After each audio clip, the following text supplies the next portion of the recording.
The history of Aayyanism. You do not need to read or understand this history module to become an Aaiyyanist healer. Aaiyyanist healers can be performed by anyone of any religious persuasion. We are non-sectarian, so you can in theory skip this module and jump directly to the practical training section entitled, How to Perform a Healing Session. But if you wish to learn more about the history, this module is a good start. Remember, the Aaiyyanist script itself has the power to join energies together, and is in total harmony in how the universe works. So anyone of any faith can practice these fundamental truths. Many successful people in India and beyond have used the ancient Dravidian Aaiyyanist philosophical system to bring positive lokas closer to our plane of existence, in order to heal, protect against asurs, bring good fortune, and bring about other forms of Siddhic energy transfer. We hope this power can work for you also. This is a brief history of the Aaiyyanist Hindu magic system, as revealed to Guru Dattatreya by Swami Aaiyyan, the incarnation of Murugan. The information in this course is mostly revealed in the texts given by the third and sixth rings of Aaiyyan, the ancient texts of the Aaiyyanist Hindu faith.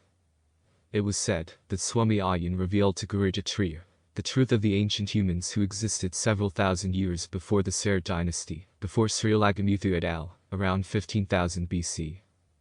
This was a time where the Dravidian lands was actually ruled by the Dravidian Aaiyanists, and then deposed by the distant ancestors of the Kalabras called the Kalayans. These ancient relations of the Kalabra were said to have then formed a great kingdom within the heart of the Dravidian lands, but of an evil persuasion. Of course, in ancient Dravidian Hinduism, traditional good and evil are subjective, they are all part of the universal Om. However, it is said that these rulers broke a sacred taboo, which is explained briefly in the next section, and thus destroyed their ancient kingdom. According to Aayyanist tradition, these Aayyanists and the Kalayan rulers were skilled in using the magic of the ancient Hindu Dravidian symbols, or Yantras, which were able to unlock the boundaries between the physical world and other spiritual dimensions, in order to affect the physicality of this plane, via a process of energy resonance. Of course, this is described in the ancient texts, not just Aayyan's texts, but the Cholas and Pandya scripts, as lokas whose maps are stored in the Akashic records. As an aside, these symbols are said to be closely related to the Harappan script, but the Aayyanist historians formulate that the Dravidian scripts, symbols or yantras, to unlock the gateways are very much older. The Aayyanists claim to have kept this secret knowledge to this day, and have collated all the ancient Dravidian magical symbols from this year. To explain the full meaning behind the symbols, or yantras, would take many volumes, and in fact there are several volumes by the great Aayanist historian Delvian that give a good grounding in the subject.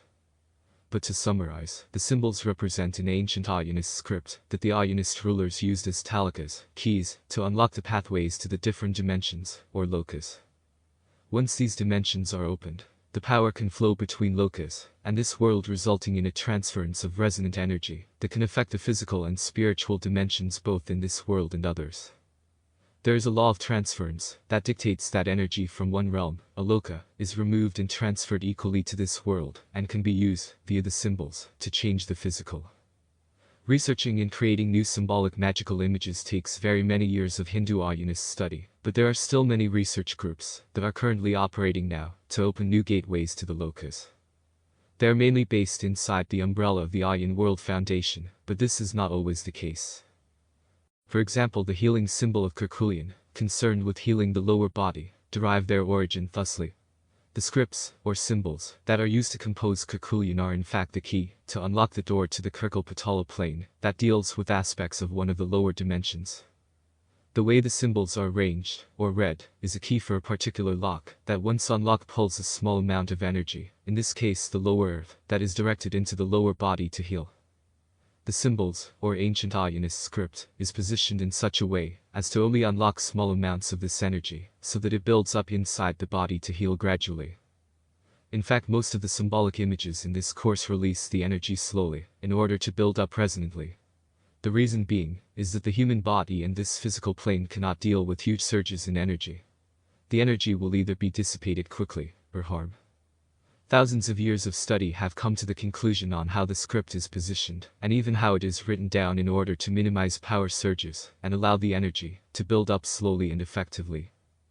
To reiterate, the scripts, or Yantras, are the representation of the ancient Aaiyyanist Dravidian language written in a symbolic script that can be used to unlock the various lokas to pull, or resonate, energy from various planes to this one, in order to change the physicality and spirituality of the user and their surroundings.